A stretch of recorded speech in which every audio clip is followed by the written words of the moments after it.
Vamos a continuar donde lo dejamos, que es en el versículo 15. Y Pablo comienza esta sección diciendo, por esta razón, y la primera pregunta que debemos hacernos es, ¿por qué razón? Bueno, por esta razón, por todo lo que Pablo nos ha venido diciendo en los primeros 14 versículos. ¿Qué nos dijo en los primeros 14 versículos? A partir del versículo 3 nos dijo todas las bendiciones que tenemos en Cristo Jesús. Y las tenemos en Cristo Jesús para alabanza de su gloria. Y podríamos resumirlas en tres principalmente. Somos escogidos, somos redimidos y somos sellados. Elegidos por el Padre, redimidos por el Hijo y sellados por el Espíritu. Y todas estas cosas son para alabanza de la gloria de Dios y podemos acceder a ellas a través de estar en Cristo. Así que por esta razón, por estas bendiciones espirituales, porque somos escogidos, redimidos, sellados, herederos, adoptados, todo en Cristo y todo para su gloria. Por esta razón también yo, dice Pablo, habiendo oído de la fe en el Señor Jesús que hay entre ustedes y de su amor por todos los santos. No ceso de dar gracias por ustedes mencionándolos en mis oraciones. Así que Pablo ora principalmente o da gracias por dos cosas que acabo de subrayar, la fe y el amor. La fe en el Señor Jesús y el amor por todos los santos. Así que tenemos un componente vertical, que es la fe, y un componente horizontal, que es amar a los hermanos o a los santos, que hemos visto que santos y creyentes o iglesia o todos los que creen en Jesús, eso es lo mismo. ¿De acuerdo? Entonces, su amor por todos los santos. Y esto también es motivo de acción de gracias para el apóstol Pablo en 2 de Tesalonicenses. Dice que siempre tenemos que dar gracias, de nuevo agradece, gracias a Dios por ustedes, hermanos, como es justo, porque fíjense ustedes otra vez, su fe aumenta grandemente y el amor de cada uno de ustedes hacia los demás abunda más y más. Y lo mismo dice que es un componente de cambio en el creyente en 1 de Timoteo capítulo 1. Dice, aún habiendo sido yo, quien está hablando, Pablo, antes blasfemo, perseguidor y agresor, este era el currículum de Pablo antes de Cristo, sin embargo, se me mostró misericordia porque lo hice por ignorancia en mi incredulidad, pero, esto tiene que ver con todo esto, pero la gracia de nuestro Señor fue más que abundante con la fe y el amor que se hallan, ¿dónde? En Cristo Jesús. Así que esta fe y este amor es imposible para el que está fuera de Cristo, pero es un resultado de estar en Cristo Jesús. Por eso dice la oración en Efesios, por esta razón yo, Pablo, porque todas las bendiciones, así como la fe y el amor, se hallan aquí en Cristo Jesús. Y de hecho, tendríamos que preguntarnos, oye, pero si nosotros somos los que tenemos fe en el Señor Jesucristo y si nosotros somos los que amamos a los demás, ¿por qué entonces deberíamos dar gracias a Dios por nuestros hermanos que experimentan lo mismo? Si es un esfuerzo de nosotros. Ah, muy bien, porque recuerde lo que Pablo va a decir en el siguiente capítulo. Pero Dios, que es rico en misericordia, y esto ya lo vimos, que es el testimonio también de Pablo, Dios es rico en misericordia por causa del gran amor con que nos amó, aun cuando estábamos muertos en delitos, nos dio vida juntamente con Cristo. Por gracia ustedes han sido salvados. Versículo 8, porque por gracia ustedes han sido salvados por medio de la fe. Y esto, ahora habría que preguntarse, ¿y qué es esto? ¿Es la gracia? No, está en femenino. La fe también está en femenino y en griego también. Pero esto hace referencia a toda la salvación. Así que toda la experiencia de la salvación no procede de ustedes, sino que es don de Dios. De manera que cuando nosotros nos introducimos en la fe y en el amor de nuestro Señor Jesucristo y el amor por todos los santos, esto aún es gracia de Dios. Gracia por estar en Cristo Jesús. Ahora, Efesios nos dice que todo esto es por gracia, pero la pregunta también que habría que hacerse es, oye, ¿y nada más es simple gracia, nosotros somos simples agentes pasivos, somos como vasos donde Dios derrama su gracia y nosotros no hacemos nada. Bueno, la otra mitad del cassette, por ejemplo, el cassette tiene dos lados. El lado A es somos salvos por gracia, quiere decir que nuestra fe y nuestro amor provienen de Dios, pero el lado B del asunto es que nosotros también estamos llamados a ejercer fe y amor. Eso dice Pablo a los romanos en el capítulo 6, pero gracias a Dios que aunque ustedes eran esclavos del pecado, nótese que aquí de nuevo tenemos una condición de estar esclavizados, totalmente incapacitados. Dice que se hicieron obedientes de corazón a aquella forma de doctrina a la que fueron entregados. Así que a pesar de que éramos esclavos de nuestros pecados, nosotros teníamos la responsabilidad de ser esto, obedientes de corazón. Así que ambas cosas, tanto la soberanía de Dios al darnos la salvación como la responsabilidad humana a pesar de nuestro pecado, son doctrinas que son como dos lados de la misma moneda, dos caras del mismo cassette. De tal manera que Pablo puede dar gracias por la fe hacia el Señor Jesucristo y el amor hacia todos los santos. Pero esto también, insisto, es una prueba de que estamos en Cristo Jesús, porque la fe y el amor se hallan en Cristo Jesús. Eso dice Juan en su primera carta en el capítulo 3, versículo 14. Nosotros sabemos que hemos pasado de muerte a vida. ¿Por qué? ¿Por qué, Pablo? Porque amamos a los hermanos. ¿Por qué sabemos que hemos pasado de muerte a vida? Porque amamos a los hermanos. El que no ama permanece en muerte. De hecho, este es el mandamiento de Cristo Jesús. Versículo 23, que creamos, el componente de fe, en el nombre de su Hijo Jesucristo y que nos amemos unos a otros como Él nos ha mandado.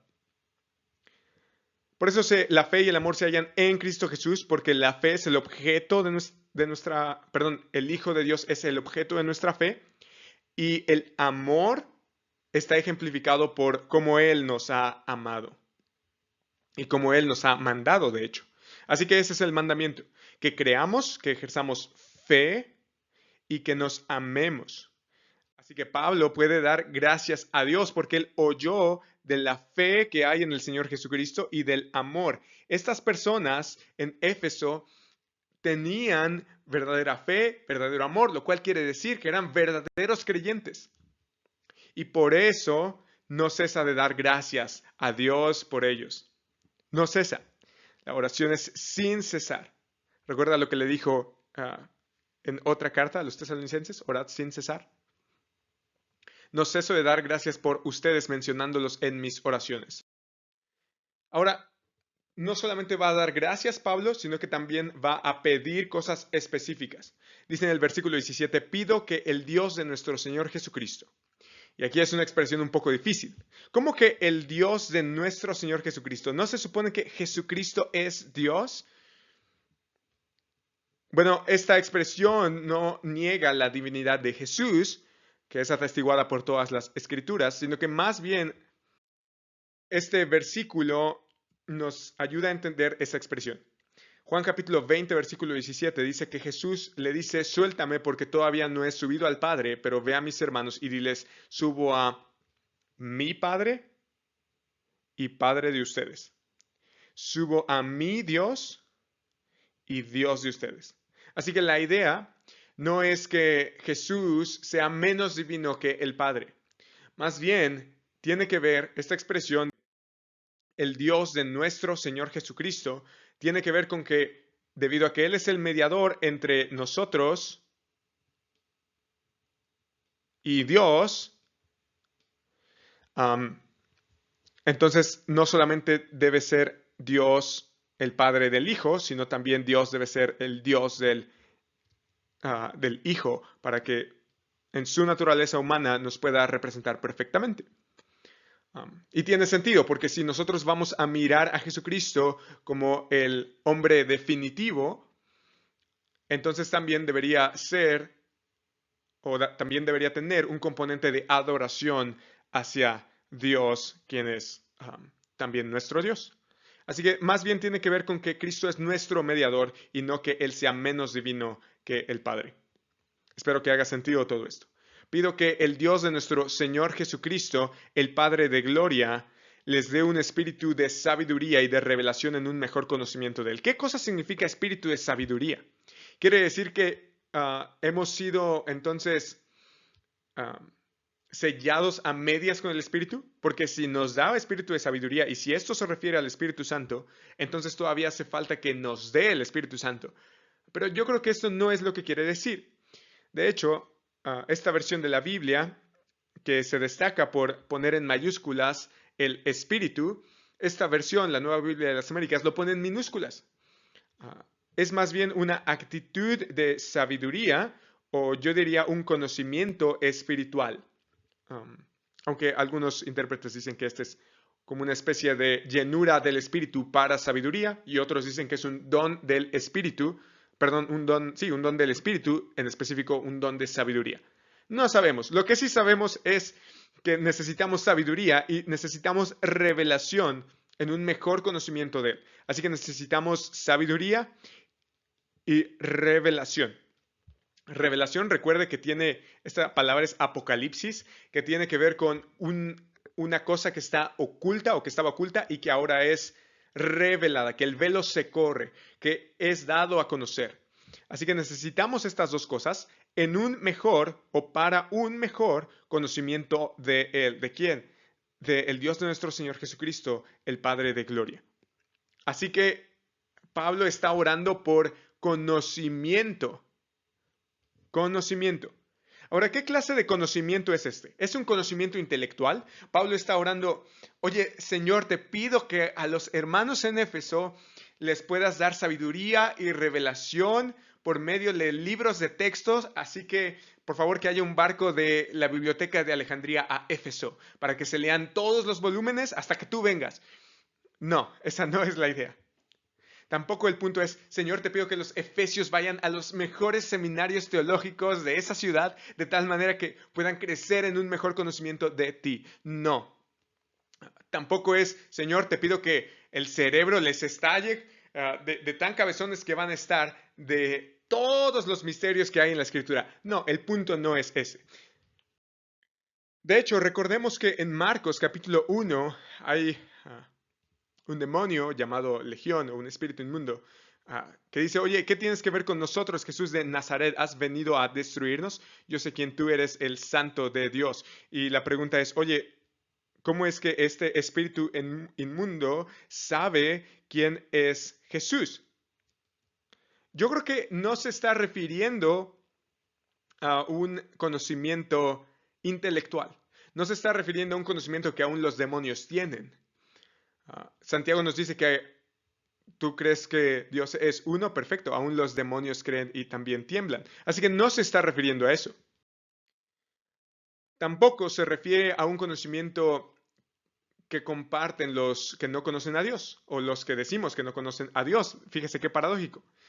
Romanos 1:21, hablando de los incrédulos, dice que aunque conocían a Dios, no le honraron como a Dios ni le dieron gracias, sino que se hicieron vanos en sus razonamientos y su necio corazón fue entenebrecido. Ellos van a cambiar la verdad del Dios incorruptible por una imagen de hombre corruptible, van a cambiar la verdad de Dios por la mentira, van a deshonrar entre sí sus propios cuerpos, cometiendo hechos vergonzosos. Si usted lee el resto del capítulo 1, son unas fichas estos personajes. Así que no se está refiriendo a estos que conocen a Dios intelectualmente, que saben que existe. No. Cuando dice que nos dé espíritu de sabiduría y revelación en un mejor conocimiento de Él, no se está refiriendo a un mejor conocimiento intelectual. ¿A qué se está refiriendo? En la Septuaginta, esta palabra de conocer tiene que ver con un conocimiento pleno. Y la misma raíz de ese conocimiento tiene que ver con este pasaje en Génesis capítulo 4, versículo 1. La Reina Valera lo traduce apropiadamente y dice, conoció, apropiadamente para este propósito, conoció Adán a su mujer Eva. Esta es la misma palabra en la Septuaginta, en el griego del Antiguo Testamento. Conoció Adán a su mujer Eva y el resultado de conocerse no es, qué padre, tuvieron una cita romántica, no, la cual concibió y dio a luz a Caín y dijo, por voluntad de Jehová he adquirido varón. El punto es una relación íntima, tan íntima que concibe un hijo. Así que el punto aquí es un conocimiento íntimo, tan cercano como es posible.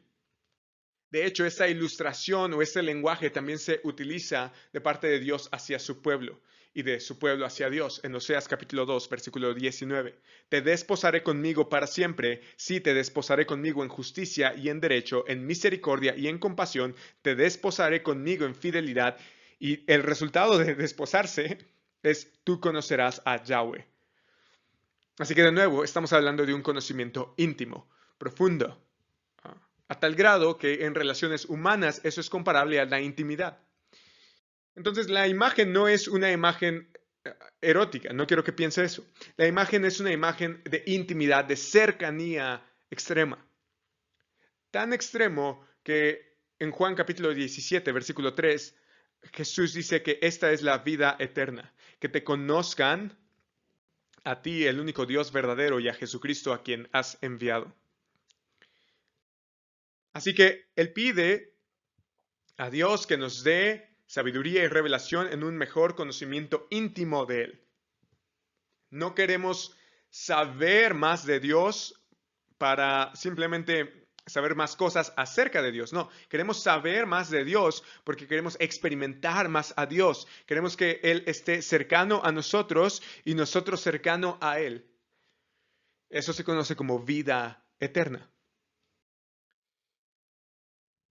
¿Y por qué Pablo pide eso? ¿Por qué no pide, oigan, Efesios, yo quiero que ustedes se esfuercen por obtener sabiduría y revelación para que ustedes se esfuercen por conocer mejor a Dios? Él pide más bien que se nos dé ese mejor conocimiento, porque nadie conoce al Hijo sino el Padre, ni al Padre conoce alguno sino el Hijo y aquel a quien el Hijo lo quiera revelar. Así que hay cosas de Dios que no son ocultas a primera instancia y que cuando nosotros pedimos en oración, Señor, revélanos más acerca de tu voluntad, de tu palabra, el Hijo responde esa oración y nos da un mejor conocimiento del Padre. Y ese conocimiento en Colosenses tiene un propósito. Colosenses capítulo 1, versículo 9 dice que por esta razón también nosotros, y por esta razón, si usted estuvo al inicio antes de la alabanza, vimos que también es fe y amor. Así que por esta razón también nosotros, desde el día en que lo supimos que de su fe y amor, no hemos cesado de orar por ustedes, pidiendo que sean llenos del conocimiento de su voluntad en toda sabiduría y comprensión espiritual. Por eso le decía que el espíritu de sabiduría, yo lo entiendo como comprensión espiritual, para que anden como es digno del Señor. ¿Para qué? Este es el propósito, para que anden, este conocimiento de su voluntad es para que anden como es digno del Señor, haciendo en todo lo que le agrada, dando fruto en toda buena obra y creciendo en el conocimiento de Dios. Es un círculo virtuoso. Nosotros conocemos la voluntad de Dios para poder actuar conforme a su voluntad, de hecho, poder aplicarlo, y esa aplicación va a tener como fruto crecer en el conocimiento de Dios. Y querer conocer más. Rogamos que ustedes sean fortalecidos con todo poder según la potencia de su gloria para obtener toda perseverancia y paciencia con gozo. Así que el punto es, ese conocimiento es un conocimiento experiencial, es un conocimiento íntimo, es un conocimiento que nosotros debemos anhelar, pero sobre todo pedir, pero también tiene el propósito de que nosotros andemos como es digno del Señor. No aprendemos más la Biblia para saber más Biblia. La razón por la cual estamos en esta noche aprendiendo más Biblia es porque queremos experimentar a Dios de una manera más íntima y queremos vivir más a Dios de manera que nosotros le agrademos. Pablo sigue su reporte de oración y dice que mi oración es que los ojos de su corazón le sean iluminados. Ahora, mi oración es que no está en el original, de tal manera que este es el contenido de conocer a Dios. Que los ojos de su corazón le sean iluminados. Oye, ¿qué significa los ojos del corazón? Yo no sabía que el corazón tenía ojos. Bueno, el corazón, recuerde, es la parte para el judío, es la parte más íntima del ser. Es la parte central, donde están los pensamientos, las emociones, las intenciones. Ahí está todo para el judío. Es el centro del ser. entonces los ojos de su corazón sean iluminados. Y esto está ilustrado por el pasaje en 2 Reyes 6:17. Eliseo entonces oró y dijo: oh Yahweh, te ruego que abras sus ojos para que vea. Y Yahweh abrió los ojos del criado y miró que el monte estaba lleno de caballos y carros de fuego alrededor de Eliseo. Oramos para ver más dimensión espiritual en las cosas que nosotros experimentamos. Pero también, y aplicable a eso, oye, ¿cómo puedo orar como Pablo? Que los ojos de mi corazón sean iluminados. Un poco como el Salmo 119, versículo 18. Abre mis ojos para que vea las maravillas de tu ley. Esa es nuestra oración. Por eso oramos antes de cada estudio. Oramos antes de abrir la Biblia. Y si usted no lo hace en casa, le recomiendo que lo haga. Abre nuestros ojos. Queremos conocer más de ti y tener una relación más cercana contigo a través de tu palabra.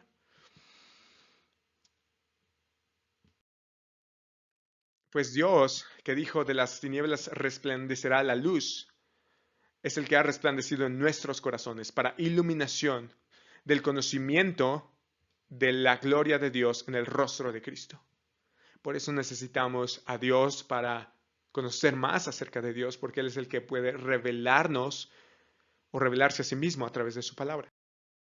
Así que mi oración es que los ojos de su corazón le sean iluminados para que, esto es lo que Pablo quiere que conozcamos acerca de la Escritura o acerca de Dios, de tal manera que crezcamos en ese conocimiento. Un conocimiento íntimo, experiencial, pero que además tiene que ver con, o tiene el propósito de que nosotros vivamos ese conocimiento. Para que sepan cuál es, y aquí van a nombrar tres cosas: la esperanza de su llamamiento, cuáles son las riquezas de la gloria de su herencia en los santos, y cuál es la extraordinaria grandeza de su poder para con nosotros los que creemos, conforme a la eficacia de la fuerza de su poder. Así que ora por estos tres conocimientos. Vamos con el primero. ¿Cuál es la esperanza de su llamamiento? Oye, ¿Dios nos ha llamado? Porque aquí dice su llamamiento. Sí, Dios nos ha llamado. ¿A qué cosa? Fiel es Dios por medio de quien fueron llamados a la comunión con su Hijo Jesucristo nuestro Señor, a estar con Él. Primera de Tesalonicenses 2:12, para que anduvieran como es digno del llamado, del Dios que los ha llamado a su reino y a su gloria. Así que somos llamados a la comunión, al reino, a su gloria. Primera de Timoteo 6:12, pelea la buena batalla de la fe, echa mano de la vida eterna a la cual fuiste llamado. Entonces, comunión, reino, gloria, vida eterna. Pero ustedes son linaje escogido, real sacerdocio, nación santa, pueblo adquirido para posesión de Dios, a fin de que anuncien las virtudes de aquel que los llamó de las tinieblas a su luz admirable. Entonces tenemos comunión, reino, gloria, vida eterna, luz admirable. Y después de que hayan sufrido un poco de tiempo, el Dios de toda gracia, que los llamó a su gloria eterna en Cristo Jesús, Él mismo los perfeccionará, afirmará, fortalecerá y establecerá. Entonces somos llamados a su gloria, que es sinónimo de estar en su reino, de estar en comunión con Él, de estar en vida eterna. Somos llamados a su gloria eterna en Cristo. Así que Pablo ora para que sepamos cuál es la esperanza de su llamamiento a su gloria. Nuestra esperanza es la gloria. De hecho, Romanos capítulo 5, versículo 2 dice: por medio de quién, de Jesucristo, también hemos obtenido entrada por la fe a esta gracia en la cual estamos firmes y nos gloriamos en la esperanza de la gloria de Dios. De nuevo, nuestra esperanza es contemplar la gloria de Dios en aquel día. Primera de Juan 3, versículo 1 dice: miren cuán gran amor nos ha otorgado el Padre, que seamos llamados hijos de Dios, y eso somos. Por eso el mundo no nos conoce, porque no lo conoció a Él. Amados, ahora somos hijos de Dios y aún no se ha manifestado lo que habremos de ser, Pero sabemos que cuando Cristo se manifieste, seremos semejantes a Él porque lo veremos como Él es. Y todo el que tiene esta esperanza, ¿qué esperanza? Que seremos semejantes a Él, porque lo veremos. A eso se refería Pablo con comunión, con reino, con gloria, con vida eterna. Esa esperanza puesta en Él se purifica así como Él es puro.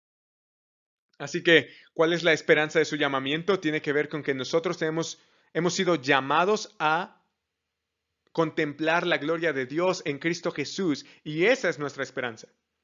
Vayamos también ahora al segundo punto. ¿cuáles son las riquezas de la gloria de su herencia en los santos? Y Pablo habla mucho acerca de las riquezas de la gloria. Las riquezas de la gloria es todo aquello que Dios tiene de bendición para sus hijos. Y en este caso, a sus hijos los llama su herencia, que ya vimos que es el pueblo de Dios comprado para posesión suya en los santos. Es decir, los santos son parte de su herencia. Así que esto, riquezas de la gloria de su herencia en los santos, con esto, esperanza de su llamamiento, también está en otra parte de la escritura junto.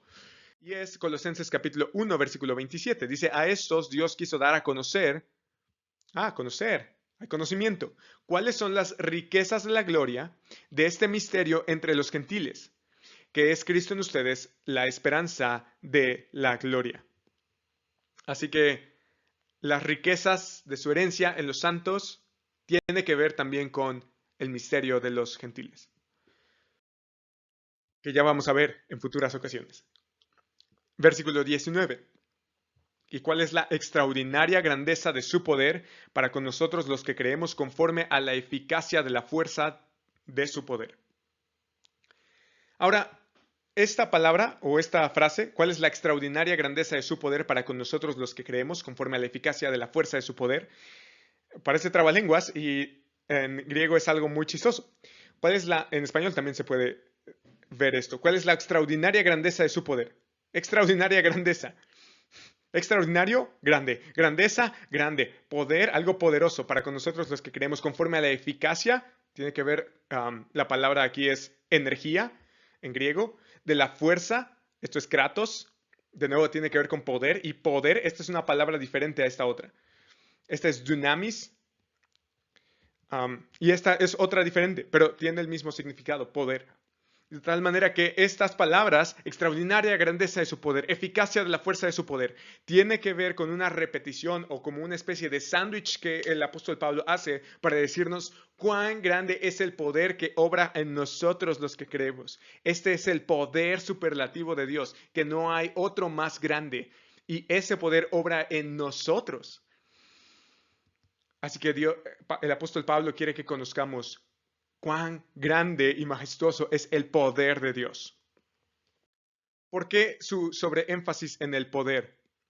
Si ustedes recuerdan, cuando Pablo fue a Éfeso, aconteció lo siguiente. Hechos capítulo 19, versículo 13. Pero también algunos de los judíos, exorcistas ambulantes, trataron de invocar el nombre del Señor Jesús sobre los que tenían espíritus malos, diciendo, les ordeno que salgan en el nombre de Jesús a quien Pablo predica. Quiero que te acuerdes de esto, en el nombre del Señor Jesús, nombre de Jesús. 7 hijos de un tal Esceva, uno de los principales sacerdotes judíos, eran los que hacían esto. Pero el espíritu malo les respondió, a Jesús conozco y sé quién es Pablo, pero ustedes quiénes son. Y el hombre en quien estaba el espíritu malo se lanzó sobre ellos y los dominó y pudo más que ellos, de manera que huyeron de casa desnudos y heridos. Versículo 17. ¿Supieron esto todos los habitantes de Éfeso, tanto judíos como griegos? El temor se apoderó de todos ellos y el nombre del Señor Jesús era exaltado. También muchos de los que habían creído continuaban viniendo y confesando y declarando las cosas que practicaban. Muchos de los que practicaban la magia, juntando sus libros, los quemaban a la vista de todos. Calcularon su precio y hallaron que llegaba a 50,000 monedas de plata, 180 kilogramos. Así crecía poderosamente y prevalecía la palabra del Señor. Pablo está enfatizando la grandeza del poder de Dios porque todos estos individuos que estaban quemando sus libros estaban confiando antes de venir a Cristo en el poder de los espíritus y de las fuerzas malignas para obrar hechicería y magia. Por eso para los Efesios o para la carta a los Efesios va a ser algo importante el tema de que Cristo tiene poder sobre todas las cosas. De tal manera que por eso es importante que Pablo les deje claro cuál es la extraordinaria grandeza de su poder que obra en nosotros los que creemos. Porque estas personas, antes de venir a Cristo, confiaban en todo menos en el poder de Dios, hasta que llegaron a Cristo y quemando sus libros confesaron que el Señor es exaltado sobre todo.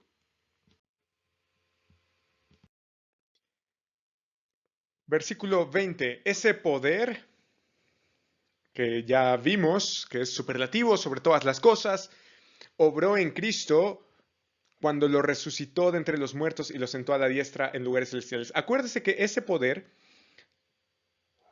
obra en nosotros. El mismo poder que obra en todos los que creen, obró en Cristo Jesús cuando lo resucitó de entre los muertos y lo sentó a su diestra en los lugares celestiales. Muy por encima de todo principado, autoridad, poder, dominio y de todo nombre que se nombra, no solo en este siglo, sino también en el venidero. Ahora, ¿qué significa sentarse a la diestra? Sabemos un poco la importancia de la resurrección, pero esto de sentarse a su diestra tiene que ver con una profecía. Salmo 110, versículo 1 dice Yahweh a mi Señor, siéntate a mi diestra hasta que ponga a tus enemigos por estrado de tus pies. Yahweh extenderá desde Sión tu poderoso cetro diciendo, domina en medio de tus enemigos. Así que el sentarse a la diestra tiene que ver con dominación, con victoria, con poder. Y Pablo dice que Cristo ya está en esa posición, reinando en gloria, en poder, en majestad. Entonces, nosotros tenemos a Cristo reinando sobre todo. Y de hecho, también este es el lenguaje de Daniel capítulo 7. Seguí mirando en las visiones nocturnas y en las nubes del cielo. Venía uno como un hijo de hombre que se dirigió al anciano de días y fue presentado ante él. Y le fue dado dominio, gloria y reino para que todos los pueblos y naciones y lenguas le sirvieran. Su dominio es un dominio eterno que nunca pasará y su reino uno que no será destruido.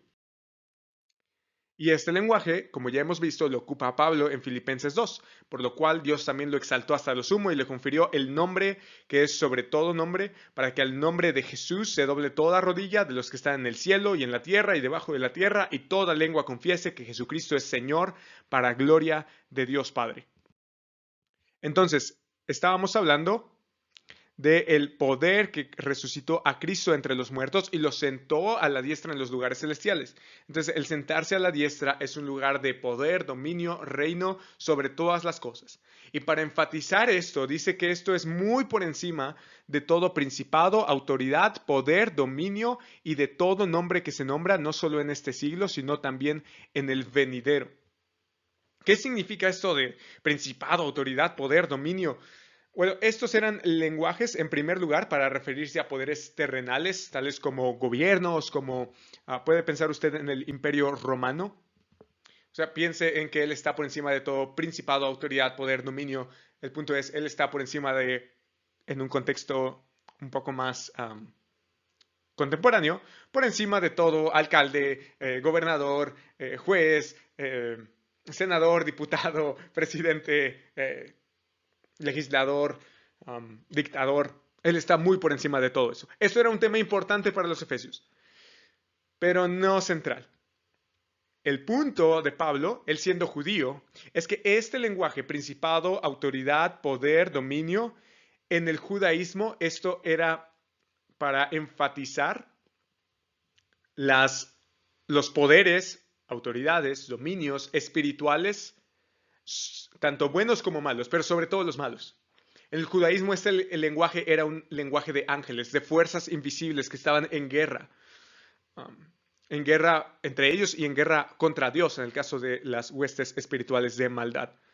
De hecho, este va a ser un tema común en Efesios y también en cartas de Pablo vamos a ver este lenguaje, principado, autoridad, poder, dominio, normalmente aplicado a ángeles y demonios.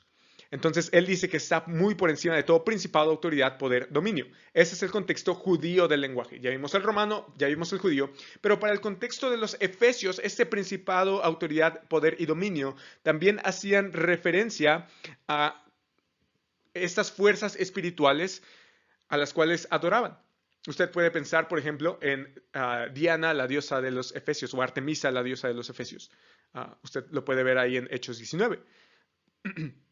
Entonces, el punto es que Cristo está encima de todas estas cosas, de poderes terrenales y de los poderes espirituales que están detrás de los poderes terrenales. Para Pablo hay espíritus, y en el judaísmo en general, hay espíritus que gobiernan detrás de los poderes terrenales que están en contra de Dios. Y eso también lo vemos en Apocalipsis. Principado, autoridad, poder, dominio, y hace como una expresión extraña aquí, y de todo nombre que se nombra. Oye, ¿por qué dice todo nombre que se nombra? Además de ser una expresión bonita, todo nombre que se nombra, recuerde usted que el pasaje donde esto cobra relevancia para los efesios es Hechos capítulo 19, que acabamos de leer, relacionado con poder, relacionado con cosas espirituales de maldad y relacionado con nombre, está Hechos capítulo 19. En el versículo 13 se nos dice que algunos exorcistas exorcizaban en el nombre de Jesús. Pero no era porque ellos pensaran que el nombre de Jesús tenía poder, sino era porque era uno entre muchos. Ellos decían, Espíritu fulano, invoco el nombre del Dios sutano para que saque el demonio de ti.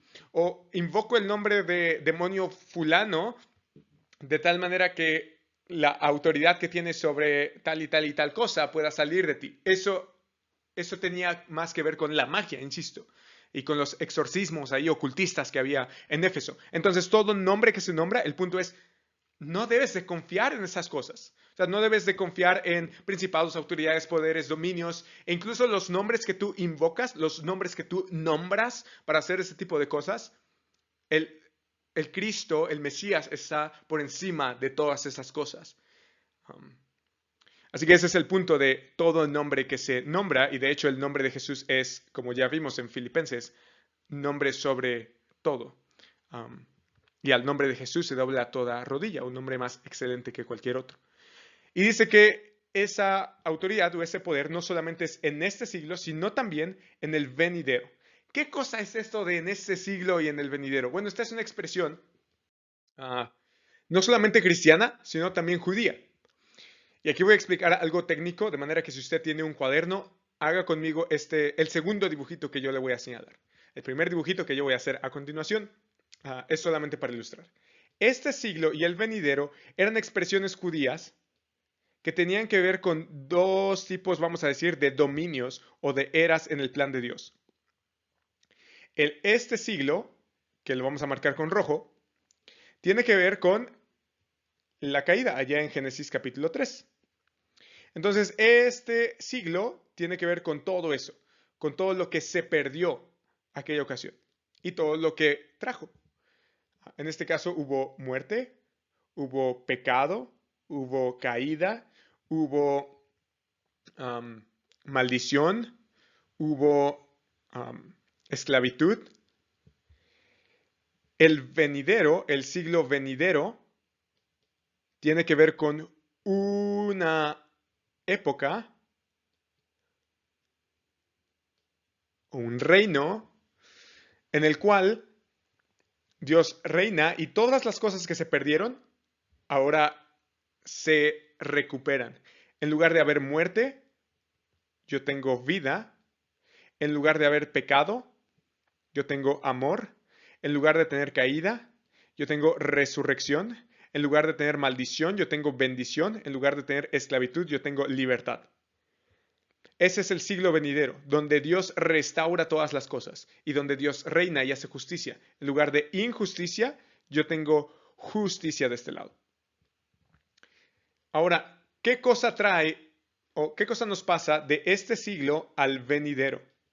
En el judaísmo, esto era llamado el Día del Señor. Día del Señor. El día del Señor era un día en el que Dios iba a traer venganza sobre sus enemigos y justicia sobre su pueblo. Ese iba a ser el cambio de este siglo al venidero. Sin embargo, cuando Jesús resucita de entre los muertos, esos dos conceptos cambian. Y cambian para Pablo, y por eso los recupera. Porque Pablo, siendo un judío, él sabía acerca de este siglo, acerca del venidero. Jesús habló de este siglo y del venidero. Este siglo, que tiene todas esas cosas que se pierden en Génesis 3, donde hay muerte, pecado, maldición, caída, injusticia, esclavitud y venidero.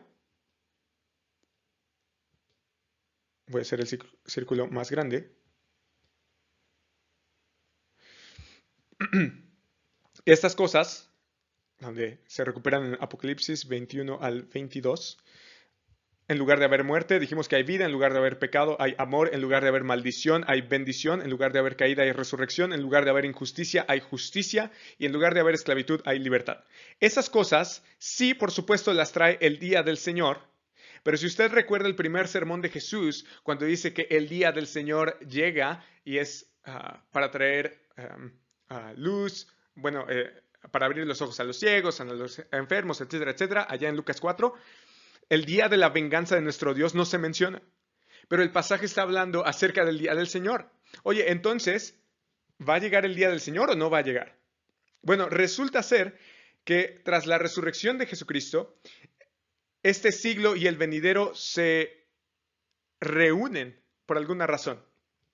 Se reúnen y el paso de este siglo al venidero está en la muerte de Cristo en la cruz y en su resurrección. Esta es una tumba vacía. Entonces, en la resurrección de Cristo ocurre la unión entre este siglo y el venidero. Ahora voy a explicar un poco eso. Pero piense en que la resurrección de Jesucristo trae eso.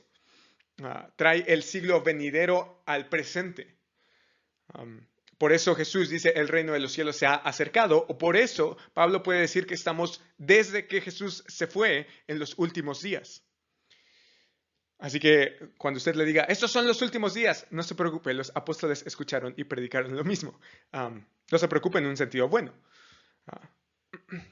Sí se deberían preocupar los impíos. Este siglo y el venidero entonces se reúnen en la muerte y resurrección de Jesucristo. A esto se le conoce como la inauguración del reino o la inauguración del siglo venidero. Porque las realidades espirituales que hay en el siglo venidero se pasan al presente. Pero, ¿dónde va a traerse esa vida, esa bendición, esa justicia, ese amor, esa resurrección corporal y esa libertad? Porque todo eso lo tenemos ahora en Cristo, espiritualmente hablando. Pero un día va a ser material. Cuando Jesús venga glorioso por segunda vez. Ese es el día de la venganza de nuestro Dios. Así que nosotros tenemos un traslape aquí. El reino venidero o el siglo venidero y este siglo. Aquí está la iglesia. Y dice Pablo que Cristo está reinando y que está sobre todas las cosas, no solo en este siglo, sino también en el venidero. Es decir, que Cristo está reinando en su trono de autoridad, con justicia y poder espiritualmente en este siglo. Y lo será materialmente o consumado, como se llama esta etapa, en el venidero. Así que el siglo venidero ya está aquí espiritualmente y fue traído por la muerte y resurrección de Cristo, pero un día será consumado, es decir, traído de manera visual, de manera tangible, por medio de la segunda venida. Entonces, la primera venida trajo el reino venidero hacia el presente, para la iglesia, para los que creen. Por eso dice que este poder obra en nosotros, los que creen, y ese poder fue el que obró al resucitar a Cristo y sentarlo en los lugares celestiales. Cuando Jesús venga por segunda vez, el siglo venidero va a ser un siglo, ahora sí, presente. Entonces la iglesia vive en esta tensión. Por eso los teólogos ocupan el término el ya, porque estamos en el siglo venidero, pero también el todavía no, porque esperamos el siglo venidero. Estamos en el siglo presente, pero también estamos en el venidero. Y Cristo, el punto de todo esto es que Cristo reina sobre todo y que la iglesia está en medio de esas dos cosas. Porque la iglesia experimenta vida, sí, experimenta amor, sí, experimenta bendición, sí, experimenta resurrección, sí, espiritual, experimenta justicia, sí, experimenta libertad del pecado, sí. Todo eso lo experimenta la iglesia. Oye, pero ¿por qué a mi alrededor no está eso? Bueno, porque todavía Cristo no reina a plenitud, no se ha consumado su reino. Y cuando venga por segunda vez, lo será. Mientras tanto, la iglesia está llamada a difundir ese mensaje del reino y a hacer discípulos a todas las naciones, confesando que Jesucristo está reinando y un día reinará por los siglos de los siglos. Así que los creyentes, por supuesto, están todavía interactuando con muerte, con maldición, con injusticia, con pecado, con caída, con esclavitud. Pero esa es la promesa de Cristo, que las puertas del Hades no prevalecerán contra la iglesia. Porque la iglesia ahora trae el siglo venidero y el reino de Cristo a todos los rincones de la tierra. Y todo lo sometió, versículo 22, bajo sus pies. Este lenguaje es el de la creación.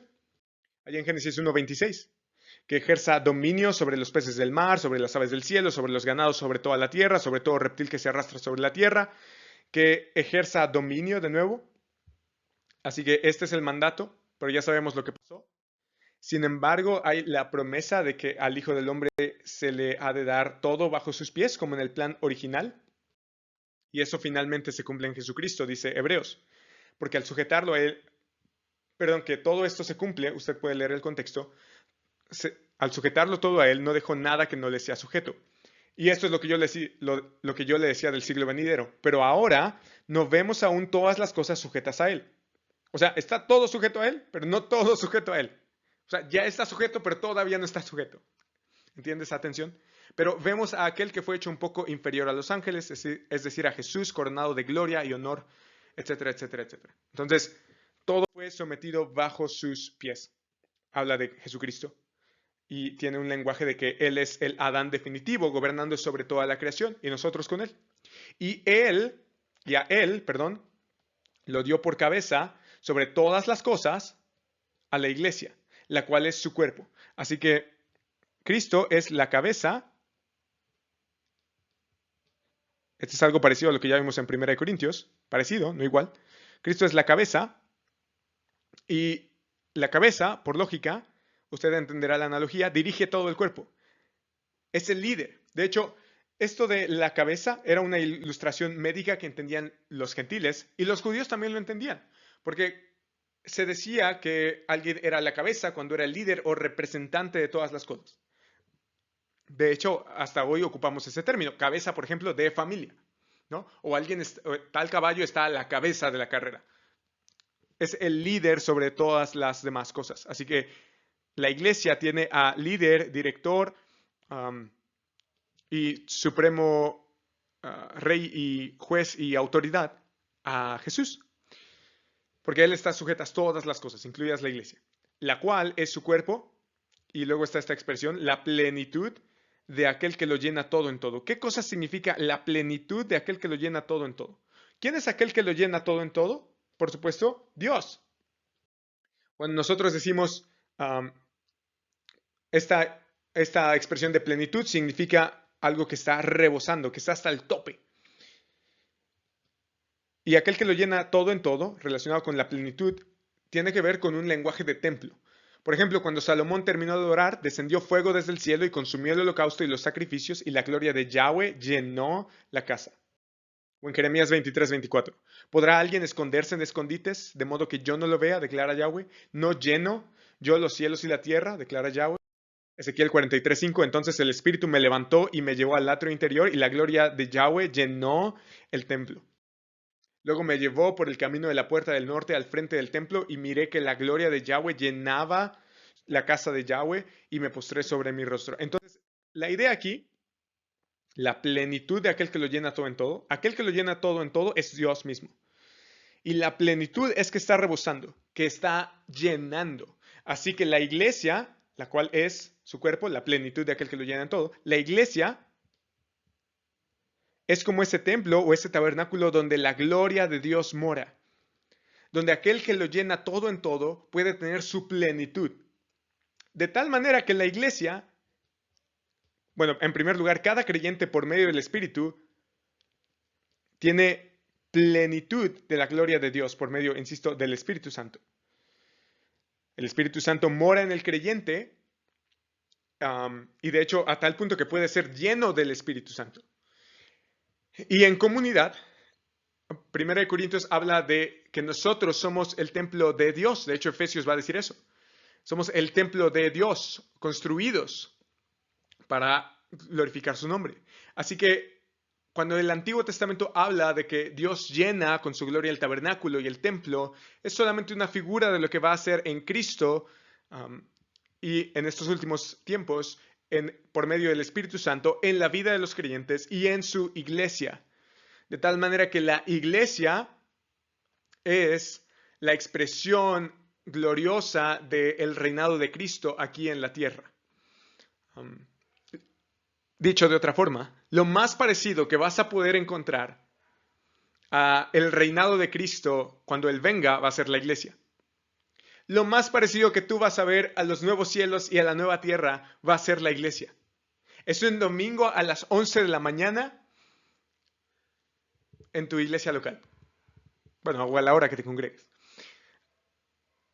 Ahí donde un montón de pecadores redimidos se reúnen para adorar a Dios y conocer más acerca de Dios y edificarse mutuamente y amarse unos a otros. Así que podemos entender con esta oración acerca del conocimiento de Dios y que conozcamos, experimentamos la esperanza de su llamamiento, de que conozcamos y experimentemos y vivamos cuál es la riqueza de la gloria de su herencia en todos los santos, acerca de el conocimiento íntimo, experiencial, de modo que vivamos también el poder que obra en nosotros. Cuando Pablo ora por todas estas cosas, por que conozcamos el poder que resucitó a Cristo entre los muertos y su diestra exaltada, reinando sobre todas las cosas, incluyendo su iglesia, el punto es que nosotros seamos fortalecidos y animados, de manera que abundemos más y más en nuestra fe y amor. Y yo quisiera terminar a manera de conclusión con este pasaje, Mateo 28, 18. Acercándose Jesús les dijo, toda autoridad me ha sido dada en el cielo y en la tierra. Toda autoridad. Cristo está resucitado y reinando sobre todas las cosas. Y un día ese reino vendrá. Vayan pues y hagan discípulos de todas las naciones. Es un llamado a la iglesia, a ti y a mí, bautizándolos en el nombre del Padre y del Hijo y del Espíritu Santo, enseñándoles a guardar todo lo que les he mandado. Y recuerden, yo estoy, el Cristo resucitado y glorioso, triunfante, reinando y que un día vendrá. Yo estoy con ustedes. Aquellos que todavía interactúan con este siglo de pecado, de caída, de maldad, de injusticia, yo estoy con ustedes todos los días hasta el fin del mundo, hasta que el siglo venidero llegue, hasta que el reino tangible y consumado venga, hasta que por fin haya vida y haya justicia y haya libertad y haya esperanza y haya una resurrección de nuestros cuerpos de esclavitud. Cuando todo eso llegue, podremos decir gracias Señor porque siempre estuviste ahí. Gracias Señor porque resucitaste y el mismo poder que obró en ti al resucitarte también moró en mí cada instante de cada día, en cada segundo, con cada respirar y con cada aliento, con cada palabra, con cada fuerza. Tu poder obró en mí todos los días y estuviste conmigo todos los días tal como prometiste. Y ahora puedo ver tu reino consumado hasta el fin de la era. El punto aquí es el fin de la era, como se traduce normalmente, o se debería traducir más bien. El fin del mundo significa el fin de esta era, hasta que el siglo venidero llegue. Y cuando eso llegue, podremos decir, efectivamente, Jesús obró poderosamente en mí cada instante. Gracias a Dios por eso. Así que cumplamos esta misión de la iglesia hasta que Cristo venga con poder, porque su poder obra en nosotros.